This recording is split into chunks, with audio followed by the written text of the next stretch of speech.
So Ron, one of the things I want to talk about is the differences that you see between a first-time franchisee and an expanding franchisee. I'll take it from a lender's standpoint. So a lender's looking at a first-time franchisee in an emerging brand as a lot of risk. And the reason is the brand isn't, especially when it's the first unit in a new market. Now you've got a bunch of all these red flags to a credit person at a bank. So keep your standards high, really high, and don't take somebody who is using their last nickel of their retirement money and they're going to have 1 month's extra working capital and they're leaving their job. Don't put them in that position. Don't accept that person. I know it's hard because you need that franchise fee to make payroll, and I understand that. But when units go bad, the only ones that make money are the litigators. And nobody wants to pay litigators. There's no win. There's litigation. There's no winner.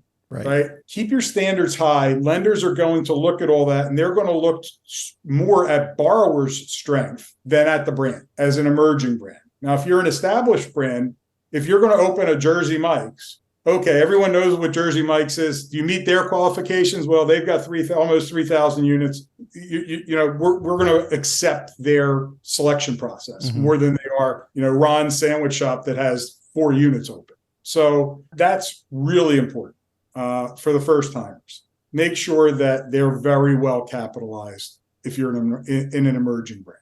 If you're an expanding franchisee, in other words, you have 1 unit, you want to open 1 more, 2 more, 5 more, whatever that is, make sure the development schedule aligns with their ability to actually open them, scale them, have the infrastructure to manage them. As soon as you get to 3 units in a brick and mortar franchise, you need a district supervisor. You need an employee because you can't get to all 3 of those every day.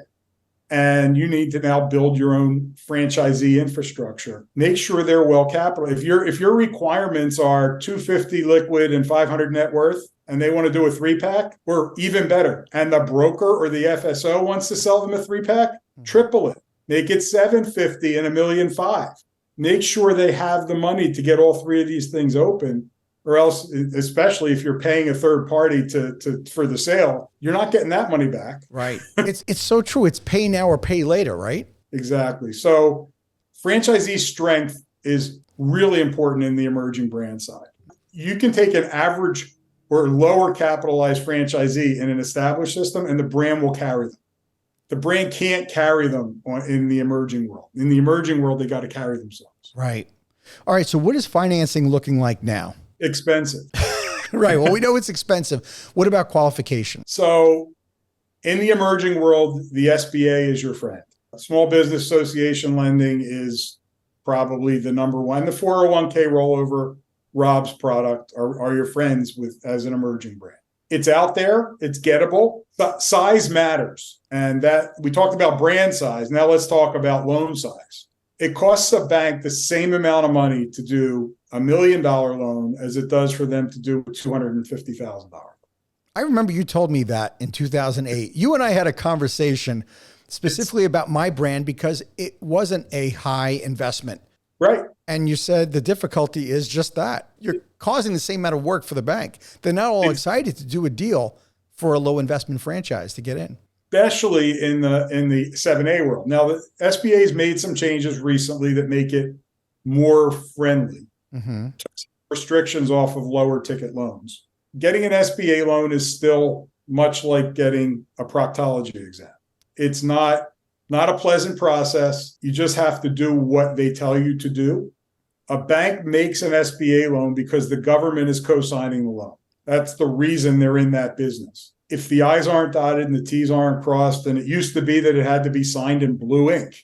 Now at least we have DocuSign and you don't have to actually sign things. If it was signed in black ink, it was a flaw in the package. So the package has to be perfect. If you're an emerging brand, align yourself with one of the IFA members that helps emerging brands, franchisees get financing. The leaders are Benetrends, Guidant, and Franfund.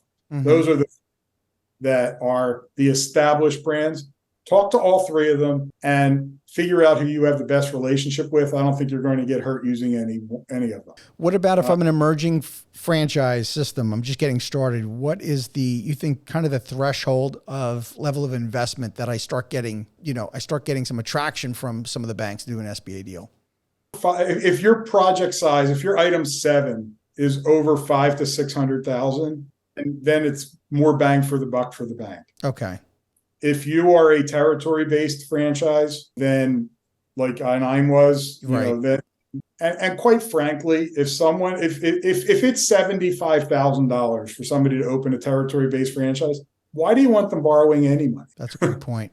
You don't want them to have a payment. It just doesn't make any sense to me anyway. But you want to be careful, if we pivot now to the expanding side. Sure. You can't expand your way into profitability. If unit 1's not doing well, you should really look hard at whether you're going to let them open unit 2. You should have an internal metric that is a certificate for expansion, where their QA scores are high enough, they're following the brand model, they're up to date on their remodels, whatever that is, before you let someone open unit 2. Because every unit you open that has a higher risk of failure is money the litigators are going to get, number one. Your item 20 is going to get cloudy, and that's not going to be your friend with lenders as you grow. And when you want to have your ultimate exit, your royalty stream is what your company's valued at. Right.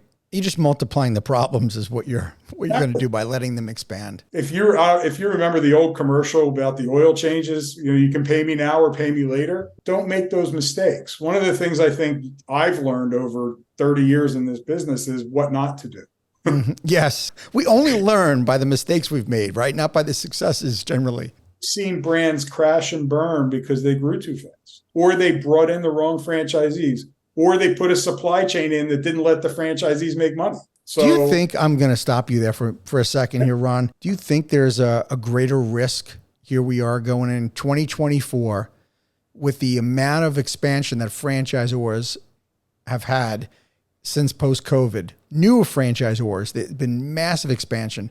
Do you think there's a greater risk for a crash and burn in the future, in the next couple of years? I think there's going to be a thinning of the herd, which happens in every economic cycle. I'll get on a soapbox for a minute. Please.